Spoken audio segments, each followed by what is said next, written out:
starting to engage with first William White and then Robert Granfield, and I'm really pleased to say we have a book coming out called the Recovery Capital Handbook next April, and Robert Granfield and William Cloud have written the first chapter for the book, and William White's written the introduction for it.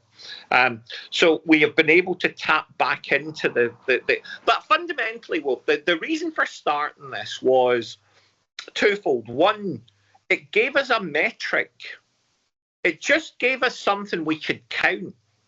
And there was a political element to this that had occurred to me about 15 years ago.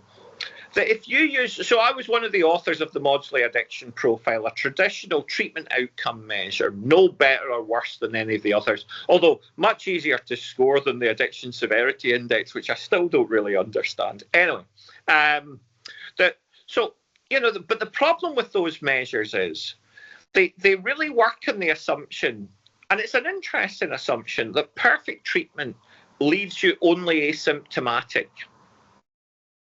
Because all they do is measure reductions in deficits. They basically say, what's wrong with you? We'll make a big list of what's wrong with you. We'll try and put all those things right so there's nothing wrong with you. And it strikes me, if you go to a TC or a 12-step group, the aim is something much more complex about belonging and human flourishing. Yes. Neither the Maudsley Addiction Profile nor the Addiction Severity Index will give you any indication of whether somebody's flourishing. Not because they're flawed, but because that's not their business. They're not interested. And so what does that mean? What that means is if you're a national treatment agency, or you're doing a Cochrane review, or you're the appalling OHID, essentially what you then do is to say, well, look, the outcomes we get from acute clinical services are much better than the outcomes we get from aftercare groups, therapeutic communities, recovery organisations, because that's not what they tried to do.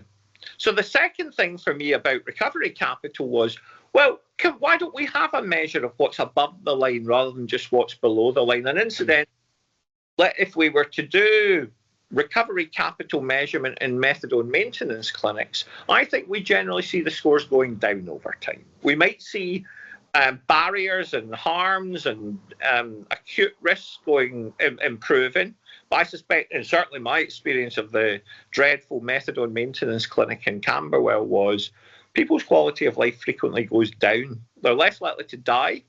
They're less likely to get arrested. They're less likely to get a blood-borne virus. But, in terms of well-being, not so good.